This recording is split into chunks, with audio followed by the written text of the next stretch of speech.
Hey, everybody. Welcome to the official Big Bang Theory podcast. I am your host, Jessica Radloff, and I am so happy to be here in our brand new podcast studio as we kick off season 3. And I could not think of anybody better to be our first guest than the executive producer and showrunner of The Big Bang Theory, as well as co-creator, executive producer, and showrunner of Young Sheldon, and co-creator and executive producer of Georgie and Mandy's First Marriage. Welcome, my buddy, Hi, Steve Molaro. Thank you for having me. Oh, I'm so happy to have you. I mean, this show it's all you. Like you Not all me. Well, a lot of people were involved. There is a lot of people. But I feel like the show that we all came to love so much, the heart, the soul is it's got your DNA all over it.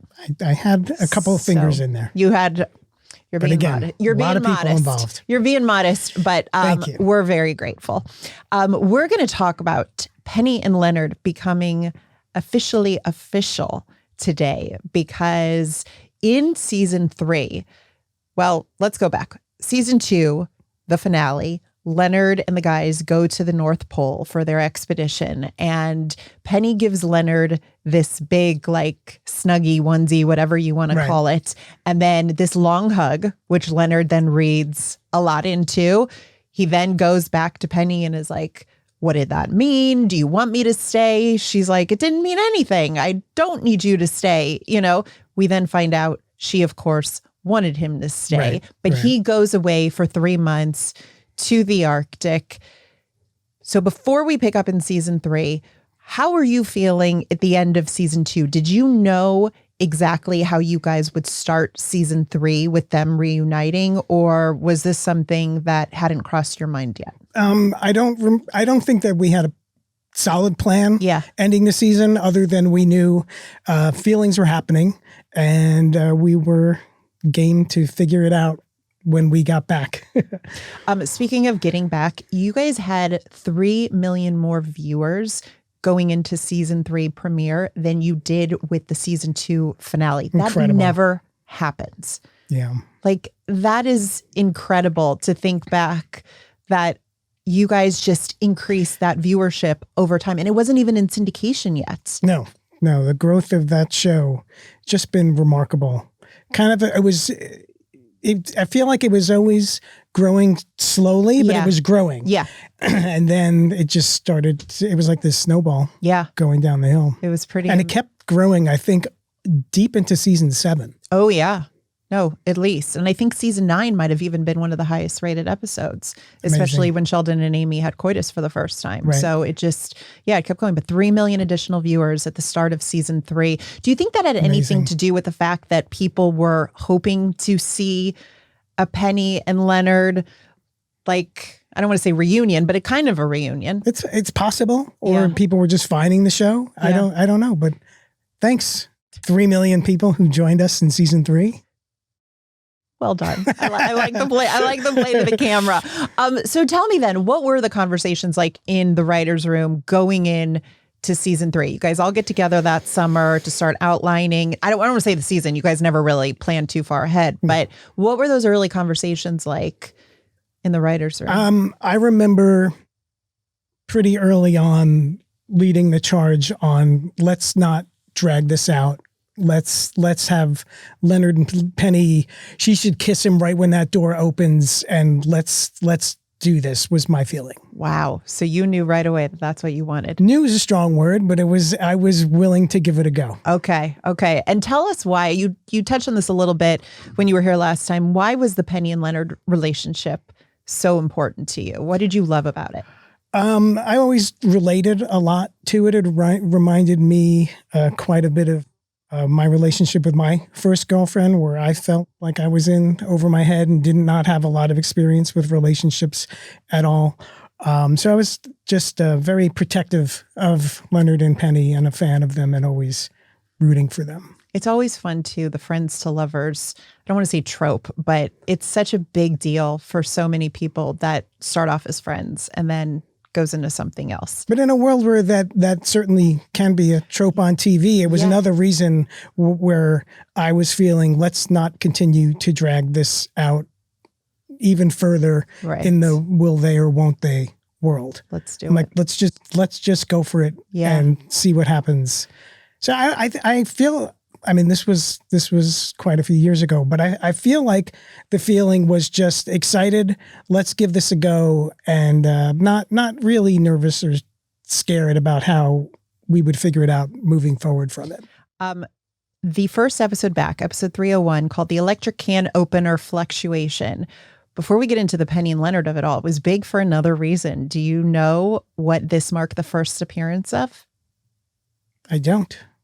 It was the first time the Rubik's Cube tissue box. Oh, really? Was in the show. Okay. The very start of season 3. I didn't know. It's safe and sound in my house. At your house. Or an undisclosed location. That's right. Exactly. An undisclosed location. We did see it, though, in the podcast and a clip on my Instagram in season 2. I believe it was season 1 or season 2, but it's on the Instagram and you can see it. But yeah, this was the first appearance for the Rubik's Cube. So Penny and Leonard sleep together, and we get the Rubik's Cube. Amazing. I mean, no wonder we had 3 million extra viewers. They were all tuning in for that tissue holder. For the tissue box. That's exactly what it was. All right, so let's watch that first clip when Penny opens the door to see a very hairy Leonard back from the North Pole. And remember, you can watch the entire episode on HBO MAX. God. Leonard, you're back. Yeah, I just stopped by to say...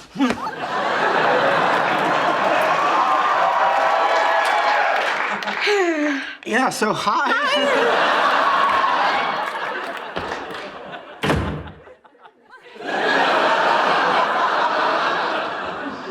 Damn it, I should have gone over and told her we were back.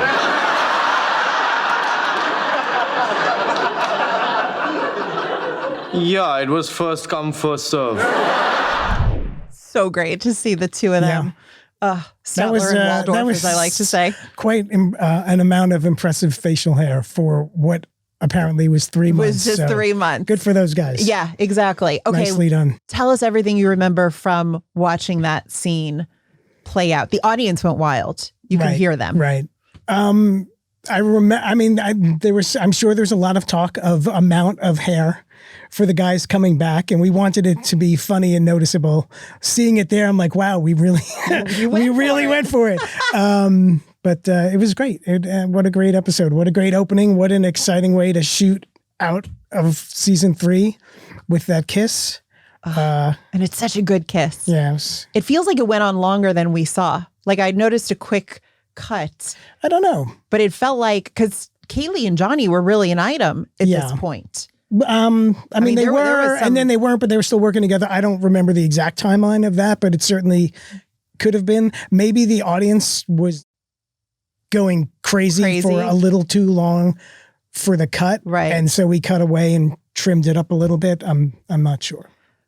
What does it mean to you, though, when you're watching the audience react to that and you had been pushing for this moment to happen because you didn't want to have them wait any longer? So you have this moment happen, the audience loses their mind. Like, what's going through your head at that point? Like, damn, I'm good. This was the right thing to do. It was just exciting to be a part of it. The show was really catching on, and I was just so excited to be there and be involved in it, and excited for the characters. Yeah. So you also had Laurie Metcalf in this episode, and the guys go to. This is also so interesting, is the guys go to her home in Texas, which is a completely different home than the Cooper house that we saw on Young Sheldon. But of course, she'd moved out of it. So that would But we also, sense. I mean, obviously, there was no we Young didn't Sheldon know there was going to be a Young Sheldon. Yeah. We were kind of, a lot of decisions back then, people question, well, why this or why that? Young Sheldon. And we're like, well, we didn't know. Yes, so, you had no idea and stuff. Some creative freedoms were taken in the making of Young Sheldon. Yes.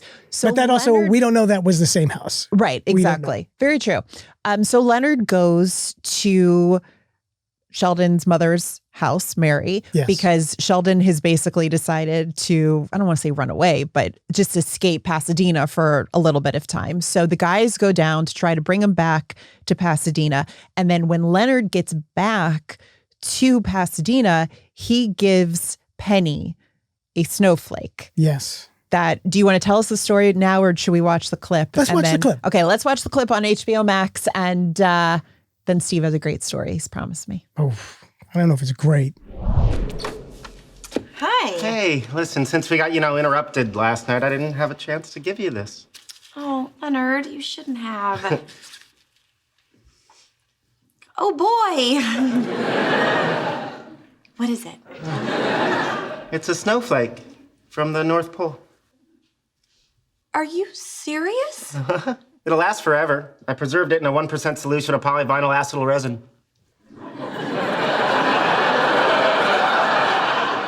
Oh my God, that's the most romantic thing anyone's ever said to me that I didn't understand.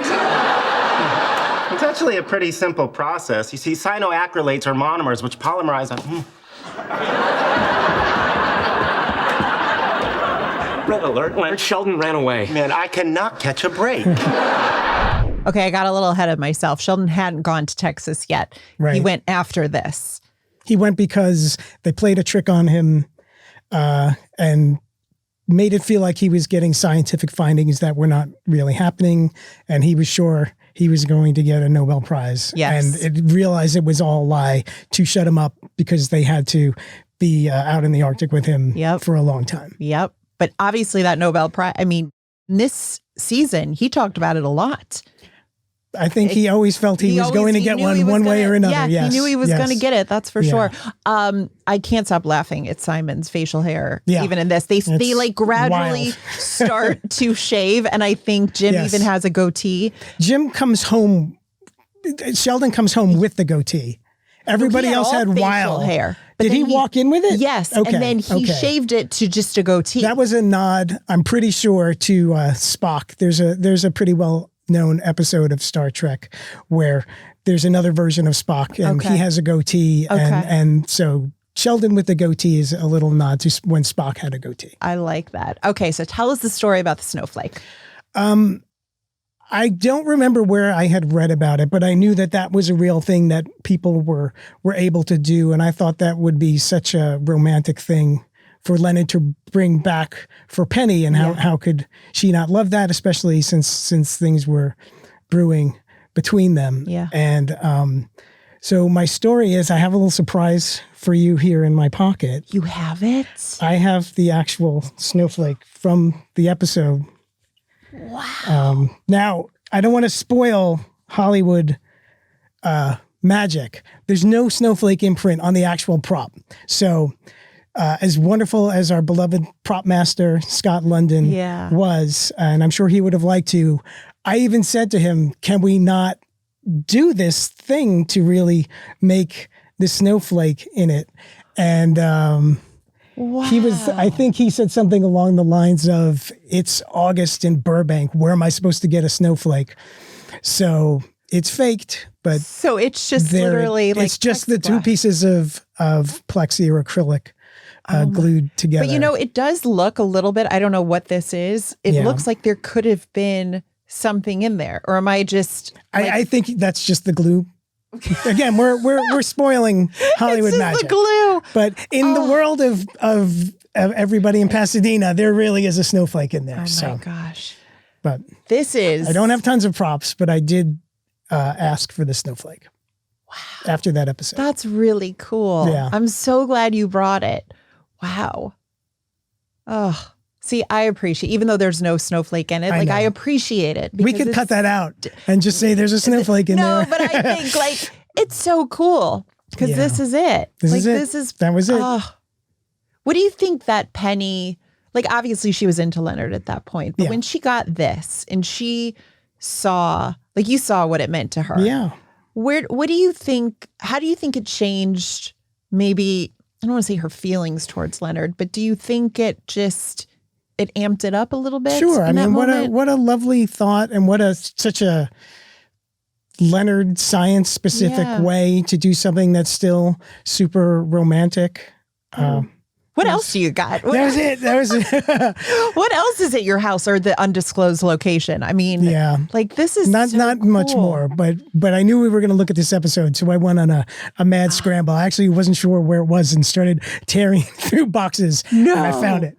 So, I love that. Well, it also makes an appearance in season 4 when Penny is going through her closet because Leonard is dating Priya at this point, and she realizes that she should not have broken up with him, and she pulls out the snowflake. Amazing. Good. I was very fond of it. So yeah, and this is what she's like. remember the things that he did for me. So this came back and really did play a part in that. Oh, I feel like we should take some Windex and wipe it down now. Or I should have white gloves. That is cool. Thank you for bringing that. Sure. That's so fun. I got so excited. My note cards all dropped and everything else. I love that. Well, in this episode too, a lot happened because Leonard and Penny sleep together for the very first time. And it is awkward. Yeah. I feel like you could have taken this two ways. Either it was going to be so awkward or this was going to be the best sex that Penny has ever had. Right. And she would be like, who knew it was always Leonard? So what made you guys decide, you know what, we're going to really test this pairing right off the bat with her feeling like, oh, shoot, this is not what I thought it was going to be. I can't say I remember for sure, but I would imagine we made a big move, and then this was a way of covering our bases in case we wanted to feel our way through this. Yeah. Where they could be a couple and they could try it, but we're not sure how this is going to go. And it just felt like it would leave the door open to more stories. Yeah. How did Johnny and Kaley feel about you guys getting them together? Do you remember saying like, we're going to officially hard launch Penny and Leonard this season? I don't remember. I'm sure they were into the move for the characters. Yeah. So the episode ends 301 with them sleeping together. Finally. It's very awkward. In episode 302, which is called The Jiminy Conjecture, they are still trying to make all of this a little less awkward. They start drinking a lot. Penny starts drinking schnapps and, because they're like, maybe wine is the only way we're going to get through this. And it comes to a point where they're listening to their friends and hearing maybe they need to break up. Maybe they should not have gone down this road. Did you at all think that at this point, we got them together, let's break them up right away? Or did you think, no, let's try to work through this so that they can be a couple for a little bit? I think we were on a wave and we were riding the wave and we were seeing where the wave took us and what felt right episode to episode. Okay, so they decide, we're going to watch the clip, which is on HBO MAX, of Penny and Leonard deciding maybe we need to call things off for the moment and just stay friends. But that doesn't quite go according to plan either. So let's take a look.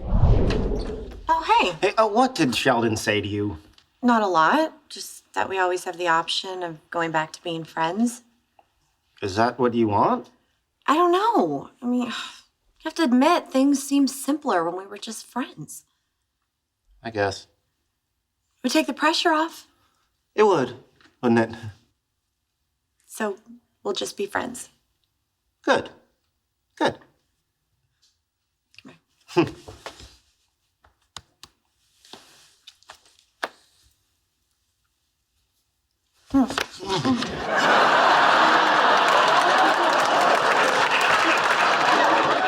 Okie dokie. These guys are just so good with their like, I mean, we always knew that, of course, but just the way that they go at each other, both in the very beginning of episode 301 and then again at 302, like they just have a look and then it's just like, let's get it on. Yes, please comment on that. They're incredible actors. They were very close in real life. It all comes out on the screen. Just watching Johnny play that heartbreak when she says we're just friends, like it hurts me just to watch it. It's a good show. It's a good show. It's a great show. I mean, moments like that. And then, of course, in the next episode in 303, we get another classic moment when Penny is making French toast the morning after she and Leonard have spent the night together. And then Sheldon walks in and is like, it's oatmeal day. I don't know what this French toast thing is. But she's dancing to Shania Twain's Man, I Feel Like a Woman. And I will never forget interviewing Kaley and Johnny about this because Johnny just loved the fact that she was in Leonard's button-down shirt for that scene. Great. Okay. And he said to me, he's like, it was so perfect. Kaley looks so good in it. And then Kaley said, that's a gif, And Johnny thought that she said, it's a gift. And he's like, you're right. It is still a gift. And Kaley says, no, old man. It's not a gift. It's a GIF. GIF. It is a GIF.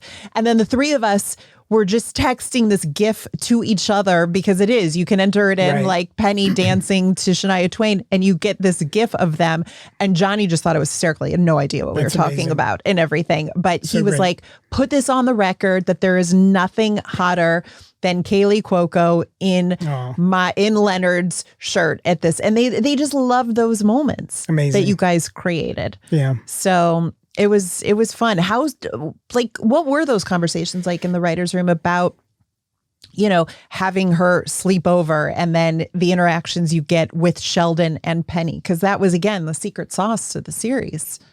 I don't remember individual conversations, but we were excited to poke at this relationship and the good parts and the potential problems for this couple. We were very protective of both of them. And there's a world where they're attracted to each other, but these two personalities might not be cut out for the long run. And we were aware of that for years and weren't even then fully sure where it was going to ultimately land for them. Yeah.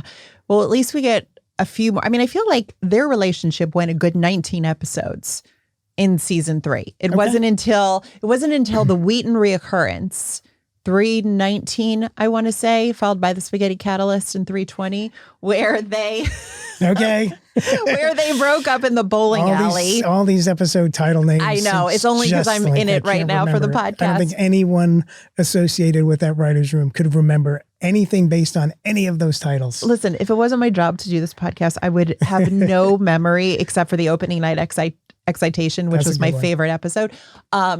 But I do remember this because Will Wheaton returned in the Wheaton reoccurrence when they were at the bowling alley. And then he gets in her head about, breaking up after Leonard has said, I love you to Penny. And she's like, thank you.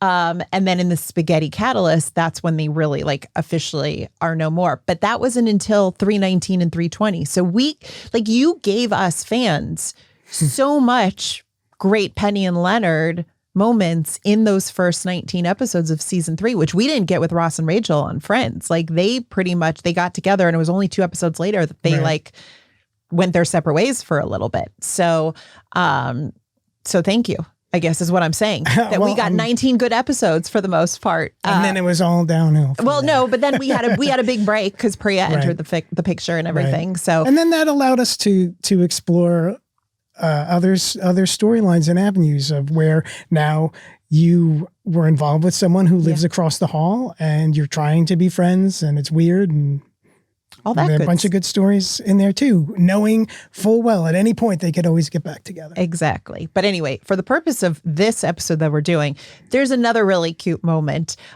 when they try to make out in Sheldon's spot. And then, let's play the clip and then we'll talk about it. Okay. This is nice having the place to ourselves, isn't it? Uh-huh. Now that Raj is working for Sheldon, I don't have to chauffeur him around anymore. Plus, with them working late so much, we get some privacy. Hey, want to get a little crazy? What are you thinking? Let's slide over to Sheldon's spot and make out. You are a dirty girl. Oh, God, how did he know? Hello? Hi, Howard. Am I interrupting? A little bit, yeah. Guess I should have called. Yeah, maybe. You laugh so much when you watch that. What do you what makes you happy to see scenes like that in those moments? Just reliving those times shooting these episodes, and that's Leonard. First, them being crazy. Penny's idea of wild is let's make out in Sheldon's spot is pretty funny, and Leonard telling her you dirty girl. It's still funny. It's also, really did you notice Howard's belt buckle in that scene? I didn't catch it. I think it was a sandwich which I hadn't noticed before. Okay. So we'll have to go back and watch that on HBO Max too. But yeah, I think it was a sandwich. That is a prop. I do not have. Oh, wait a minute. Here's the sandwich. No. You should have. Well, as we'll see, Simon will be here in season 3 to talk about some of his episodes, and I wore a special belt buckle in honor of him. So so I got that part covered, but it was not a sandwich one. That's for sure. So, but yeah, I just love how and again, this is an example of why the show succeeded, is because when they're making out on the couch, there was so much that the humor was driven from these character-based moments. If people didn't know that this was Sheldon Spot, it would not have the same effect if you just tuned into this particular episode of Big Bang. That would make no sense to anybody. Right. You had to watch it from the beginning to understand why this was such a big deal, and and why it just elevated the entire moment. Right. And that's a good example of, what we would call a character joke as opposed to like a jokey joke. And that's those are among our favorite kinds of jokes to shoot for. I love it so much. All right. Are you ready to play a game? No. Let's do this. Yes, you are. Okay. Does it involve spelling? No, it does not involve spelling this time. But if you want to spell Kruth or Pelly again, you're more than welcome to. I can do it, but it's so stressful. I believe you. It's all right. Okay, so we're going to play a game 2 of O's, first. 2 P's, 1 L. Very good. Right? Yes, you got it. Way to go. Okay, so we're going to play a game of first. And I figured this was perfect since this is the first episode back, season 3. Let's see what you remember. Okay, first time you knew the show would be a hit. Ooh. I think I know. Not at all in the beginning. Did I ever know I don't feel like I ever knew it was going to be a hit. I had banged around like so many writers, from canceled show to canceled show. This was the first series that I was ever really on that kept coming back with regularity. So I was just grateful for that. And I could see that the ratings were steadily and slowly going up, and was grateful for that. But I don't think the thought of, well, we did it, I'm on a hit. I don't know if I ever allowed myself to think those words. I was going to say, for you, if I had to answer for you, it would have been in season 2 with the Leonard Nimoy napkin. That's when you knew. I don't know. To call it a hit, during that hug between Sheldon and Penny, yes, even in that run through, you could feel the electricity in the air, that it just felt like this show was firing on every cylinder possible. Yeah. First joke you ever wrote that made the room laugh. I'm gonna have to think about this and text you. Okay. It's hard to come up. Really hard. These. Especially in season 1, I'm like blanking. Okay. I didn't have a white beard then. You have to understand, some time has passed. I know. First time the audience reaction surprised you. Anything you thought there might be a big reaction to and there wasn't? I don't have a specific answer for you, but I would say, like, almost episode to episode, I will say the audience always manages to react to some joke in some surprising fashion. A joke, your favorite joke from the script, and it kills all week. And you're so excited for the live audience to hear it. And that's literally the one joke that dies. Or this other like throwaway joke, or even a setup to another joke, will end up getting this gigantic laugh. You're like, how? Why? So I don't have a specific one, but that occurrence was weekly. First mentor who changed how you work. In writing? Yeah, over your career.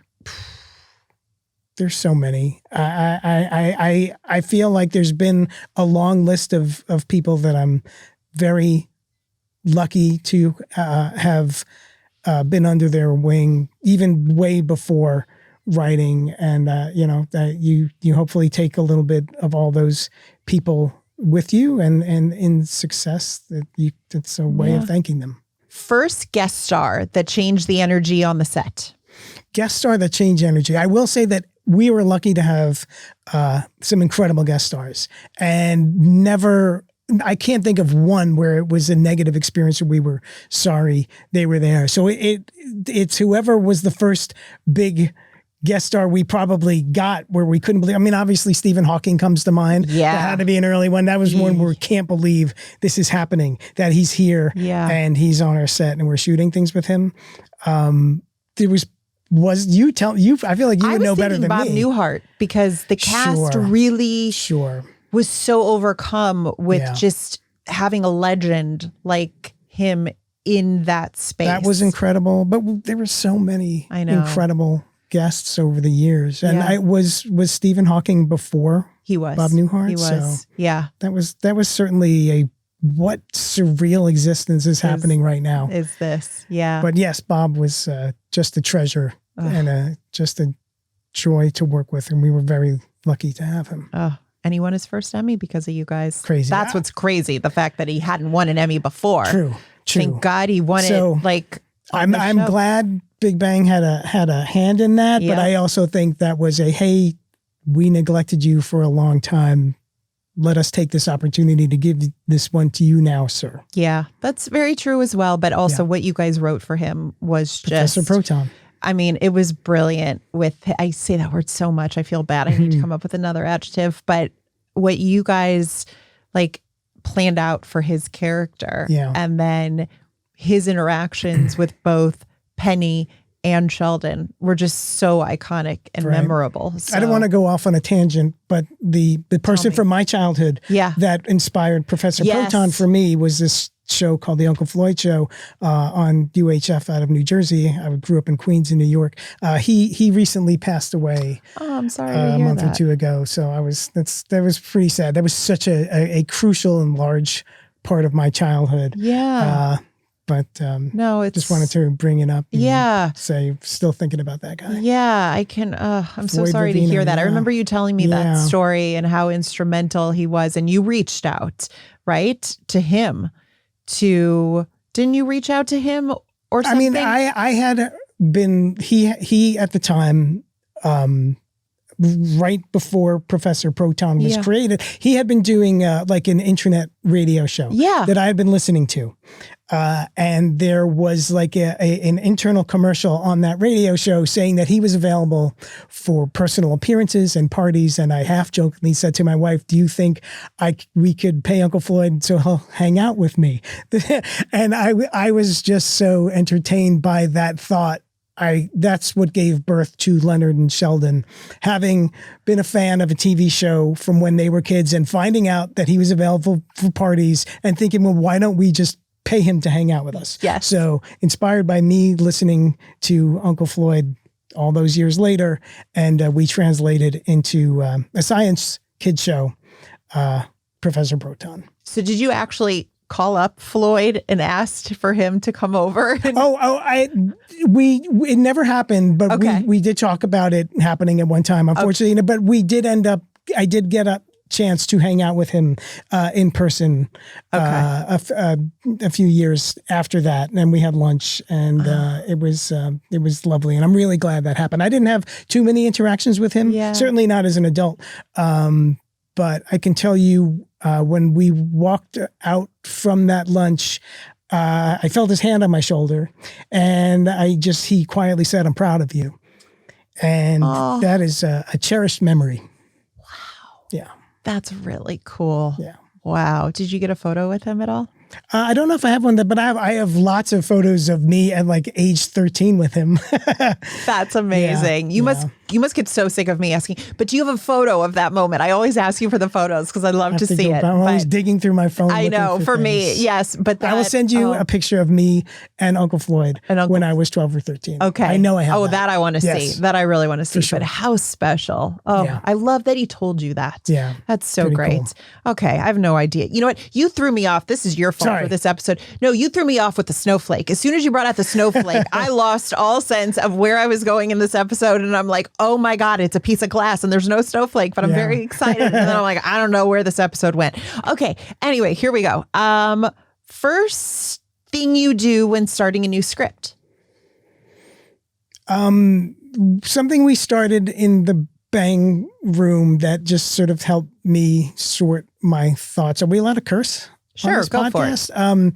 The first thing we would do is once we had like the basic idea of what could be an episode, we would do this thing that I started called Shit That Can Happen. And everybody in the room was invited to pitch on anything that could happen in this episode, from scenes to an act break to a joke, literally any shit that could happen. And we would put it all, every thought that was semi worthwhile up on the board until there was a bunch up there. And the more that an idea was generating, the more confidence we would have that this feels like a story that could be.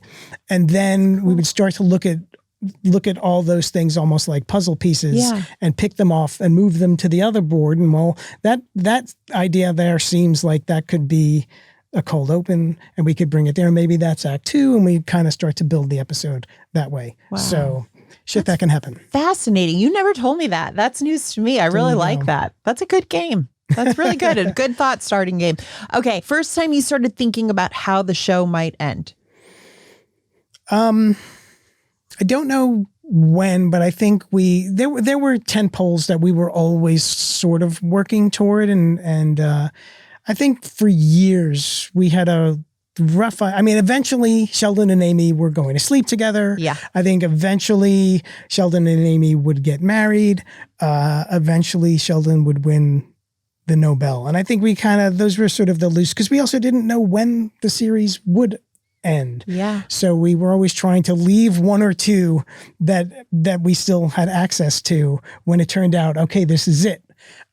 Thankfully, we knew in season 12 early on, this was going to be the final season. Yeah. So it gave us a chance to get our ducks in a row for that. Have you thought about the fact that next year, 2027, will be the 20th anniversary of Big Bang? Wild. It's the passage of time. Yeah. It is a crazy thing. And yet in some ways it feels longer than 20 years when it first started, just because so much has changed and the show ran for so long. It has, but then I watched these early clips and it feels like yesterday and it still feels really funny to me and it feels like you could have shot it now. Absolutely. So, no, it was so great. Well, I'm glad you could join us for the first episode of When Penny and Leonard finally made things official. Threw me off my game because I was just so taken by this snowflake that you brought in. You texted me this morning and you were like, can we play this clip? And I was like, we were going to talk about it, but we weren't going to play it at first. And I was like, yeah, sure. Never in a million years would I thought that you actually had it. That's because I went and looked in a box in my garage and I found it. Anyway, Steve Molaro, executive producer, showrunner, man with the biggest heart. Thank you for joining us on our very first episode back for season 3 of the official Big Bang Theory podcast. Thank you so much for having me. Of course.